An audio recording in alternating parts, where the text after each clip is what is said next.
Welcome guys, एक नई video एक नई ट्रिक। आज का हमारा जो टॉपिक ऑफ डिस्कशन है वो है integration of a quadratic equation just in 5 second. Yes, it is a possible with a amazing super trick. तो आइए शुरू करते हैं शुरुआत से।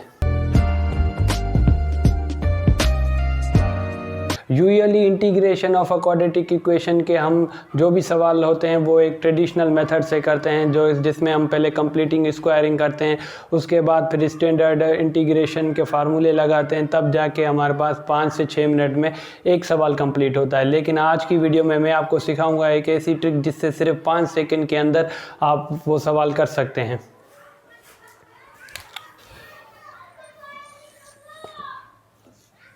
तो ये एक क्वाड्रेटिक इक्वेशन है ax² plus bx plus c, जिसकी हमें इंटीग्रेशन करनी है विथ रिस्पेक्ट टू x।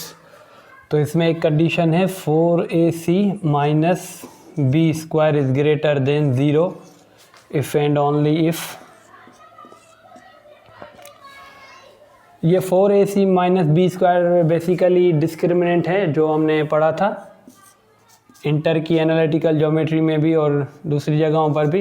तो वो था b² माइनस 4ac, वो डिस्क्रिमिनेंट। यहाँ फिर हमने क्वाड्रेटिक इक्वेशन में भी इसे देखा था, minus b plus minus radical b² minus 4ac upon 2a। ये क्वाड्रेटिक फार्मूला था।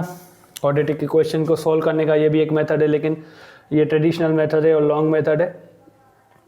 तो यहाँ पर b² माइनस 4ac इससे डिस्क्रिमिनेंट है, और ये जो कंडीशन है ये इसी से ली गई है, सिर्फ इसको माइनस साइन के साथ मल्टीप्लाई किया गया है। यहाँ पर b² माइनस 4ac है, इसको अगर हम माइनस साइन के साथ मल्टीप्लाई करेंगे तो ये माइनस जो है प्लस बन जाएगा और ये प्लस माइनस बन जाएगा, तो 4ac माइनस b²। तो इसको भी, ये भी आपने पढ़ा है, ये भी आपके लिए कोई नई चीज़ नहीं है जो आप याद ना रख सकें। ठीक, तो ये था आपको सिर्फ रिकॉल कराने के लिए, और इसका इससे कोई भी ताल्लुक नहीं है। तो अगर एक क्वाड्रेटिक इक्वेशन अपॉन में दी हो और उसकी हमें इंटीग्रेशन करनी हो, तो पहले हमें ये कंडीशन चेक करनी है 4ac माइनस b²। इसमें वैल्यूज़ पुट करेंगे। तो a क्या है हमारे पास, कोफिशिएंट ऑफ x², b क्या है, coefficient of x, and c क्या है, कांस्टेंट। तो अगर वो ग्रेटर देन 0 होगा तो फुल इस क्वाड्रेटिक इक्वेशन को इंटीग्रेट करने के बाद जो हमारे पास आंसर होगा वो होगा 2 upon radical 4ac minus b² into tan inverse derivative of this whole quadratic equation x² plus bx plus c again radical 4ac minus b²। तो ये एक फार्मूला है और इसमें हम वैल्यूज़ पुट कर देंगे 4ac माइनस b² की, तो हमारे पास इसकी फुल आंसर आ जाएगा, और ये सिर्फ 3 से 4 सेकंड में ही आ जाएगा। लेकिन अगर ये हमारे पास नेगेटिव हो तो उसके लिए हम एक पहले फार्मूला ड्राइव कर लेते हैं। अगर यही quadratic equation ax² plus bx plus c की इंटीग्रल करनी हो विथ रिस्पेक्ट टू x, और हम ये कंडीशन पहले मालूम करें 4ac माइनस b², और हमारे पास लेस देन 0 आए यानी नेगेटिव आए, तो फिर ये फार्मूला एप्लीकेबल नहीं होगा। उसके लिए फिर ये फार्मूला होगा कि 1 upon radical same 4ac minus b² into ln lower factor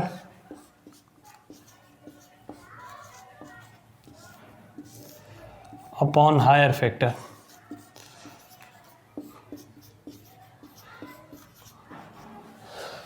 तो इसमें अगर 4ac माइनस b² अगर लेस देन 0 आ जाए, नेगेटिव आ जाए, तो यहाँ पर हम ये सेम ही पुट करेंगे। लेकिन इसका क्योंकि ये हमारे पास नेगेटिव में आएगा तो नेगेटिव वैल्यू नहीं पुट करेंगे स्क्वायर रूट के अंदर, क्योंकि फिर वो कॉम्प्लेक्स में आ जाएगा। फिर इसका मॉड्यूलस निकालेंगे, यानी अगर यहाँ पर -4 आ रहा है तो फार्मूला यही लगेगा, लेकिन यहाँ पर रेडिकल के अंदर हम +4 पुट करेंगे। मॉड्यूलस करने के बाद जो वैल्यू आएगी यानी वो प्लस होगी तो वो पुट कर देंगे। तो यानी मैग्नीट्यूड वही रहेगा, सिर्फ साइन चेंज हो जाएगा, साइन पॉजिटिव हो जाएगा। तो अब मालूम करते हैं कि ये लोअर फैक्टर और हायर फैक्टर क्या होते हैं। तो किसी भी क्वाड्रेटिक इक्वेशन के 2 फैक्टर्स होते हैं, यानी उसके 2 रूट्स होते हैं। क्वाड्रेटिक इक्वेशन के हमेशा 2 रूट्स होते हैं और क्यूबिक के 3 होते हैं, तो जितने रूट्स होते हैं उतने उसके फैक्टर्स होते हैं। तो ये लोअर फैक्टर और higher factor middle term break करने के बाद जो हमारे पास फैक्टर आते हैं उनसे डिसाइड करते हैं कि लोअर और हायर कौन बनेगा। तो इसके लिए पहले हम कुछ एग्जांपल सॉल्व करते हैं। तो आइए कुछ प्रॉब्लम सॉल्व कर लेते हैं। ये एक एग्जांपल है, x² + 4x + 5। तो ये सबसे पहले एक क्वाड्रेटिक इक्वेशन है, उसकी हमें इंटीग्रेशन करनी है। 1 क्वाड्रेटिक इक्वेशन है, तो पहले कंडीशन लगाते हैं 4ac - b²। कोई भी सवाल हो पहले ये चेक करना पड़ेगा कि ग्रेटर देन 0 आ रहा है या लेस देन 0 आ रहा है। ग्रेटर देन 0 आ रहा है तो ग्रेटर देन वाला फार्मूला, अगर लेस देन तो लेस देन वाला फार्मूला। तो यहाँ पर a जो है वो 1 है और c जो है वो 5 है और b जो है वो 4 है। तो 4 × 1 4 एंड मल्टीप्लाई बाय 5, तो ये 20 -4 का स्क्वायर 16, तो ये 4 आएगा +4 विच इज़ ग्रेटर देन 0। तो अभी हम इसको प्लस वाला फार्मूला लगाएंगे जो कि 2/रेडिकल 4 × 10⁻. Derivative of this whole quadratic equation 2x, x² का डेरिवेटिव 2x प्लस 4x का डेरिवेटिव 4 और 5 का डेरिवेटिव 0, क्योंकि वो कांस्टेंट है तो उसको 0 को लिखने की ज़रूरत नहीं है। और नीचे भी 4 ही आएगा, रेडिकल 4, क्योंकि हमारे पास फार्मूला था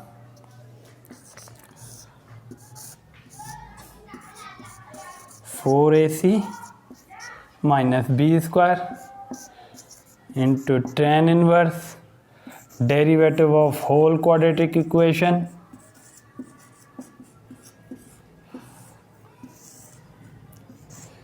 अपॉन रेडिकल 4ac - b²। तो ये 4ac - b² हमने यहाँ पर मालूम कर लिया है, तो वो है 4, तो वो रेडिकल में 4 पुट कर दिया। फिर tan−1, then derivative of this whole quadratic equation. तो हमारे पास डेरिवेटिव क्वाड्रेटिक इक्वेशन का x² का डेरिवेटिव होता है 2x, तो 2x प्लस फिर 4x का derivative 4, then again values of radical 4ac - b² which is 4। तो ये मज़ीद सिंप्लीफाई भी हो सकता है, लेकिन यही आपका आंसर है जो कि हमें 3 या 4 सेकंड में ही मिल गया। और यहाँ पर +c कर देंगे क्योंकि ये एक इंडेफिनेट इंटीग्रल था, तो इसमें लिमिट्स नहीं है, तो +c या कोई भी d कांस्टेंट कर देते हैं और ये विदिन 4 to 5 सेकंड ही आपका प्रॉब्लम सॉल्व हो जाएगा। ये आपको फार्मूला याद होना चाहिए और कोई कंप्लीटिंग स्क्वायर करने की ज़रूरत नहीं है। एक और एग्जांपल ले लेते हैं।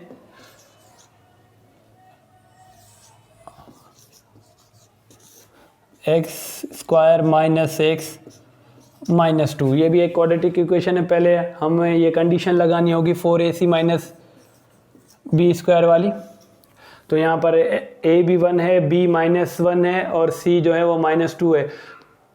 तो 4 × -2 -8 -1 whole square that is -9 less than 0।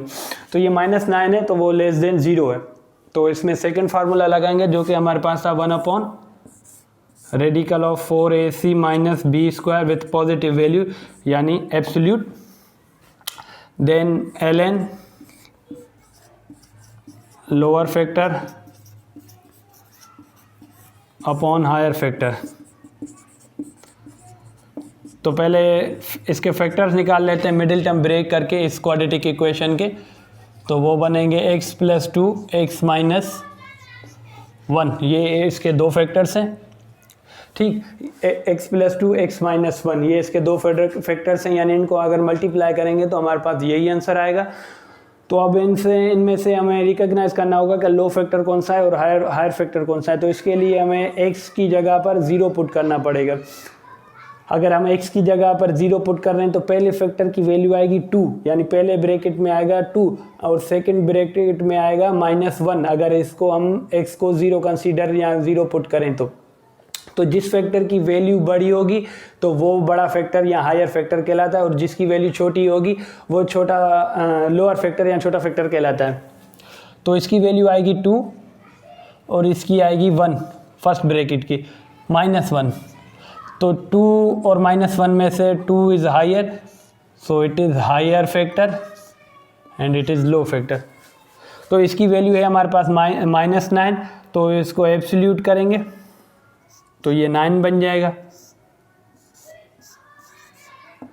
Then ln higher factor नीचे आएगा हमेशा, तो x+2 नीचे आएगा और x-1 ऊपर आएगा। प्लस c कर देंगे क्योंकि ये भी एक इंडेफिनेट इंटीग्रल था, और इसको 1/3 भी लिख सकते हैं या 1/9 भी कर सकते हैं। तो इसमें भी सिर्फ 3 से 4 सेकंड लगेंगे। आप जितनी ज़्यादा प्रैक्टिस करेंगे उतना कम समय में ही आप सॉल्यूशन कर सकते हैं, और कोई कंप्लीटिंग स्क्वायर या वो ट्रेडिशनल मेथड करने की कोई ज़रूरत नहीं है। अगर आप बोर्ड में कर रहे हैं, क्योंकि बोर्ड में ट्रेडिशनल मेथड ही करना पड़ता है, तो एंड में आप 3 या 4 सेकेंड लगाकर अपना आंसर भी इससे वेरीफाई करा सकते हैं। और अगर कोई इंटीग्रेशन इस तरह की एंट्री टेस्ट में आ जाए तो आप ये फार्मूले लगा के विदिन 4 या 5 सेकेंड्स में ही आपका ये सवाल हल हो सकता है। तो होप सो गाइज ये ट्रिक भी आपने एंजॉय किया होगा। कोई भी क्यूरी हो इसमें से तो कमेंट सेक्शन में कमेंट करें, and thank you very much for your attention.